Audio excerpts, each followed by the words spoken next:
थोड़ा दिल खोल करके हंसा भी करो, क्योंकि जो व्यवस्था है, परिस्थिति है, वो तो जैसी है तैसी है। अब इसी बीच में हंसकर जीना सीखो, प्रसन्न होकर जीना सीखो।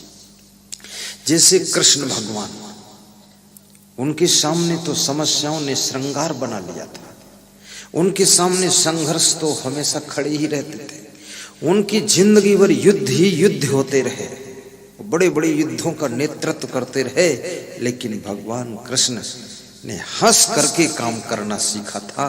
तुम भी हंस करके काम सीखो। तुम्हारे पास तो युद्ध भी नहीं है, तुम्हारे पास कोई इतना संघर्ष भी नहीं है। बर्तन मांजो तो हंसकर, झाड़ू लगाओ हंसकर, आटा मारो तो हंसकर, रोटी परोसो हंसकर। लेकिन कितने लोगों का स्वभाव ऐसा बिगड़ा है, झाड़ू लगाते हैं तो भी गुस्सा में, और झाड़ू को 2-4 बार दीवार में पीट देते हैं, टूट जाओ तो तोड़ के फेंक दूंगा, कल से दिखाई मत देना। झाड़ू पर भी डपट है। बर्तन भी धोइए, हंसकर धोइए। बिस्तर बिछाइए तो बिल्कुल सीधी चादर बिछाइए, टेढ़ी मेढ़ी नहीं। क्लीन करो और 3 दिन बाद चादर चेंज करो, नई चादर बिछाकर उस पर आराम करो, साफ सुथरा। दिवाली के उत्सव के 2-3 दिन पहले अपने घर के पुराने सामान सब गरीबों को दान कर दो। टोटल नया सामान खरीद कर लाओ और धनतेरस और दिवाली में उसका प्रयोग करो। ऐसा भी करना चाहिए। पुराने गद्दे रजाई भी दान करो, फिर देखना तुम्हारे घर में धन वर्षा होगी। ऐसा मैंने करवा दिया, 200-300 लोगों के यहाँ धन वर्षा हो गई। और तुम धन लक्ष्मी पूजा करते हो, लक्ष्मी जी सदा सहाय, तो लक्ष्मी सोचती है सहाय कैसे हो जाओ, तुम भी तो सहाय बनो किसी के। जो किसी गरीब का सहाय होता है उसके लिए लक्ष्मी सहाय होती है। पुरानी साड़ियां भी दान कर दिया करो। ये चिट्टी पट्टी जोड़ गांठ के मत पहनो, दान कर दो। प्रयाग कुंभ में हजारों गद्दे, हजारों रजाई हमारे नेपाल आश्रम से नए बनकर पहुंचे हैं। कैंप लग रहा हुआ। आज मैंने संत जी को कहा कि जिस गांव के लोगों ने अपनी अपनी जमीन दिया है कैंप लगाने के लिए, तो उनको 10-10 गद्दा, 10-10 रजाई दान कर देना कुंभ के बाद। तो बोला गुरुदेव तो बहुत बड़ा निर्णय है, तो गांव तो बड़ा है। हमने कहा बड़ा है, उससे बड़ा दिल हमारा है, दे देना सर। गांव के लोग बोले कि हम ये जमीन सदा के लिए दे देंगे, लिख देंगे, आश्रम ही बन जाएगा। देने वाले को ही कोई देने वाला मिलता है। जब तुम किसी को दोगे तो तुमको भी देने वाले इंतजार कर रहे हैं।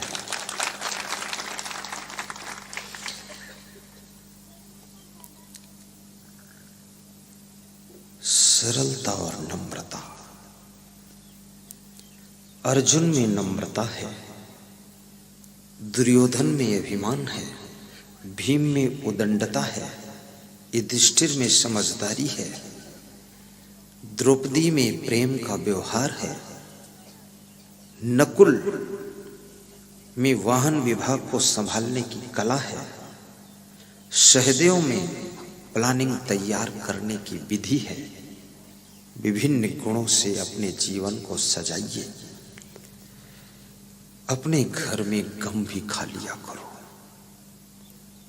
अपने घर में कोई भी आपको कभी बोल दिया है, उसकी गांठ बांधकर मन में मत रखो। कभी जोश में किसी के मुख से कोई शब्द निकल गए, अब उसके लिए आप ज्यादा नाराज होंगे तो घर और बिगड़ेगा। और घर को बिगाड़ने में आपका हाथ नहीं होना चाहिए, बिगड़ने वाले घर को संभालने में आपका हाथ होना चाहिए। आश्रम को बिगाड़ने में आपका हाथ नहीं होना चाहिए, आश्रम को संभालने में आपका हाथ होना चाहिए। याद रखना, बिगड़ता तो संसार में खुद ही सब कुछ है, लेकिन संभाल ले उसी का नाम इंसान होता है, उसी का नाम इंसान होता है। अपनी पार्टी के संगठन को भी बिगड़ने से बचाइए। आपके उपद्रव करने से अगर पार्टी टूट सकती है तो आप थोड़ा गम खा लीजिए। क्योंकि पार्टी का नुकसान आपका भी नुकसान है।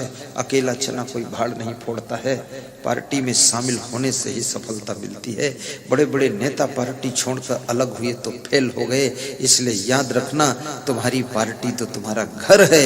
पति पत्नी दोनों मिलजुल करके रहना, अपने सास ससुर को संभाल लेना।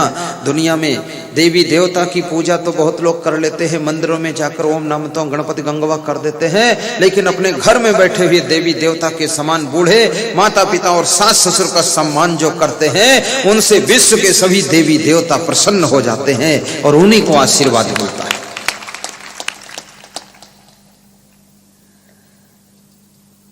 नहीं चाहिए दिल दुखाना किसी का,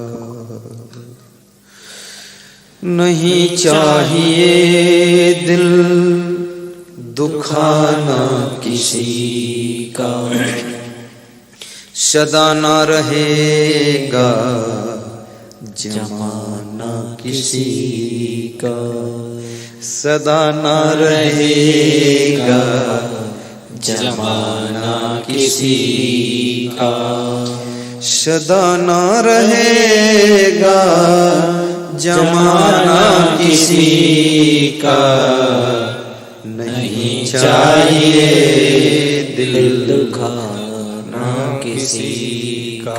आपकी सरकार बन जाए तो अदर पार्टी वालों को दुख मत देना, क्योंकि जमाना कभी बदलेगा, शासन पलट सकता है। इसलिए बुद्धिमान व्यक्ति जो है पावर में आने के बाद भी उग्रवाद नहीं अपनाता है, झुक कर चलता है, नम्रता से चलता है, क्योंकि वो समझता है संसार का नियम परिवर्तन है। सदा न रहेगा जमाना किसी का, नहीं चाहिए दिल दुखाना किसी का। अपनी बहुओं को भी न दुखाना, बेटों को भी दुख न देना, अच्छा चरित्र बनाना, अच्छा स्वभाव बनाना, और जहां रहो वहां थोड़ा नाम कमाओ, जहां रहो वहां नाम कमाओ। बहू बनकर रहो तो सास ससुर भी सोच में पड़ जाए कि ऐसी बहू तो हम भी नहीं बन पाए थे, बहुत महान है। सासू बन जाओ तो ऐसा रोल सासू का दिखाइए कि बहू सोच में पड़ जाए कि मेरी मां से भी आगे है, ये बहुत महान है। और पति बनो तो ऐसे पति बनो कि पत्नी को दुख का पता न चलने तो उसी का नाम ही पति है। और पत्नी बनो तो ऐसी पत्नी बनो कि आपके पति को घर की चिंता न रहे, कम से कम घर तो मेंटेन रखो।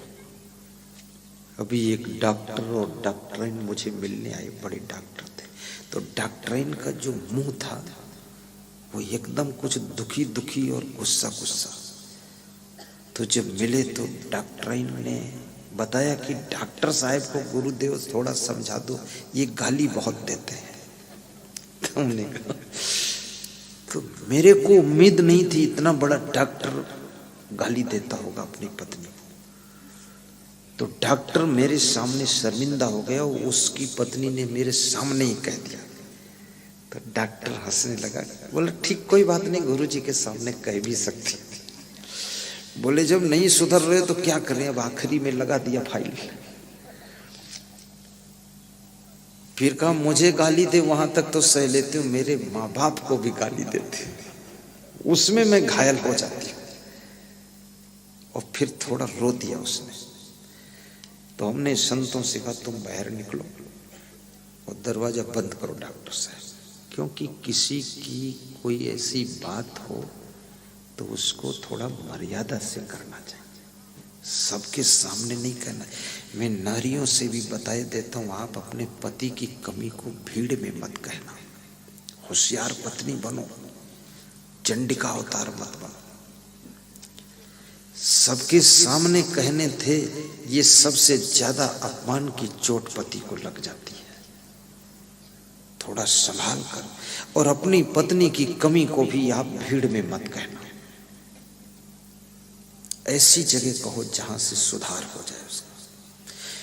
क्योंकि ये बहुत बड़े सम्मान की बात है। तो मैंने उनको समझाया, डॉक्टर साहब, हमने कहा डॉक्टर साहब मुझे उम्मीद नहीं थी इतनी भद्दी गाली आप दे सकते। तो बोले उम्मीद क्या गुरुदेव, ये मेरी जो वाइफ है ये घर को संभालती नहीं है, कहीं कटोरी पड़ी है, कहीं थाली पड़ी है, कहीं झाड़ू पड़ा हुआ है, कहीं कचरा पड़ा हुआ है, और ये उसी में बैठी रहती है, खीसे काटती रहती है। मैं जब घर पहुंचता हूँ सब उलझ जुलझ मिलता तो मेरा दिमाग गर्म होता, तब मैं इसको डपटता हूँ। जब डपटता हूँ तो ये थोड़ा गुर्राती है, तब मैं गाली देता हूँ। थोड़ा अकड़ती है तो इसके बाप की गाली देता। तो मैंने कहा अरे डॉक्टर साहब ये थोड़ी थोड़ी चीजें अपने हाथ ही संभाल लो। अब 20 साल हो गए जब नहीं सुधरी है, इसका संस्कार ही नहीं है, पूरे घर में सामान बिखराने का संस्कार है, अब इसको ठोकने पीटने से कोई फायदा नहीं। तो बोले कि आखिर डॉक्टरी संभालूं, हॉस्पिटल संभालूं 4 मंजिल का, कि ये घर की कटोरी सुधारूं। तो मैंने कहा इसके लिए तुम एक आदमी नौकर रख लो, वो सामान सेटिंग करे, पर ये नहीं कर पाएगी। कितने लोगों का संस्कार नहीं होता है सेटिंग से सामान रखने का, उल्लुल जुल्लुल इधर उधर टेढ़ा मेढ़ा तिकड़म पिकड़म करते रहते हैं। जहाँ डाल दिया वहीं पर, घड़ी उठाकर रख दिया जहाँ थाली रखी थी, अब कटोरी उठाकर रख दिया सिरहाने बेड पास, जब रजाई ओढ़ा तो कटोरी उसी में गिरी, और उसमें तेल भर के रखा, खोपड़ी में गिर गए रजाई।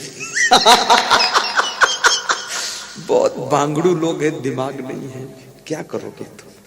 अब इसमें ज्यादा उलझोगे तो डिस्टर्ब और हो जाएगा।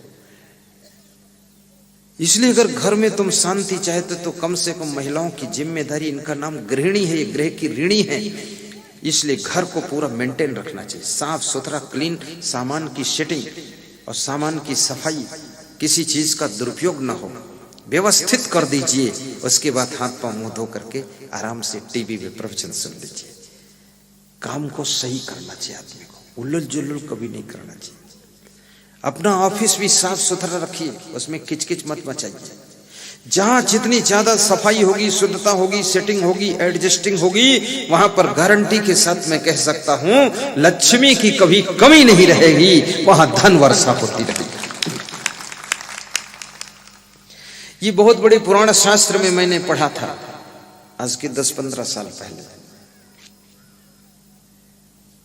नारद जी और इंद्र जी दोनों साथ साथ में एक सरोवर के किनारे खड़े थे। उसी समय सरोवर के किनारे एक विमान उतरा, विमान से एक देवी स्वरूपा कोई मां बाहर निकली और सरोवर में जल लेकर प्रक्षालन कर रही थी। इंद्र जी ने कहा नारद जी पूछो जरा ये कौन है? नारद जी ने कहा आप पूछो ना। तो बोले नहीं नहीं, मैं इंद्र हूं, मेरे को नहीं पूछना चाहिए, तुम संत हो, तुम पूछ सकते हो, ऋषि मुनि हो, जाओ पूछो। तो नारद जी गए, पूछे कि तुम कौन हो देवी? ये विमान से उतरी हो सरोवर के किनारे, तुम्हारा क्या परिचय है? तो उसने कहा मैं रंभा हूं, मैं लक्ष्मी हूं। यहां क्यों आई हो देवी? मैं दैत्यों के घरों को त्याग करके चली आई हूं। क्यों उनके घर को त्याग किया है देवी? नारद, मैंने इसलिए त्याग किया, उनके घर की स्त्रियां जूठी अंगुलियों से घी निकाल कर खाती है। सुनना बात को ध्यान से, ये लिखा है पुराण में, उनके घर की स्त्रियां झाड़ू अब लगाना बंद कर चुकी है, उनके घर की स्त्रियां कर्कश आवाज में बात करती है, उनके घर की स्त्रियां समय पर भोजन नाश्ता बनाती नहीं है, पुरुषों से प्रेम नहीं रखती है, उनके घर की स्त्रियां आतिथ्य का सत्कार नहीं करती हैं, और उनके घर के लोग कठोर बोलना शुरू कर चुके हैं। उनके घर के पुरुष स्नान भी ठीक से नहीं करते, गंदे कपड़े पहनते हैं, और उनके घर में इतनी मक्खियां बिदबिदाती रहती हैं कि अब मैं वहां नहीं रह सकती हूं। और भोजन बनाते समय भी स्त्रियां खाती रहती, बनाती रहती, जूठे करती रहती, इसलिए मैं उनका घर छोड़कर यहां आई हूं। देवी कहां जाओगी? इंद्र जी आगे बढ़कर खड़े हुए, बोले मेरे यहां चलो। नहीं इंद्र, तुम्हारे पास संयम नियम नहीं, इसलिए तुम्हारे पास नहीं जाएंगे। जिसके यहां संयम नियम आचार विचार शुद्ध होता वहां हम रहते हैं। जिसके घर में साफ सफाई होती वहां हम रहते हैं, और जिसके घर में सब सेटिंग रहती, प्रेम रहता आपस में, वहां हम रहते हैं। जिसके घर में सुमत होती वहां रहते हैं, और जिसके घर में घी शुद्ध हाथों से निकाला जाता चम्मच से, वहां हम रहते हैं। और जिसके द्वार पर अतिथि का सम्मान होता है, संत का आदर होता है, और प्रवचन की वाणी भजन गूंजते रहते हैं जिस घर में, वहां मैं निवास करती हूँ। मेरा नाम लक्ष्मी जी है।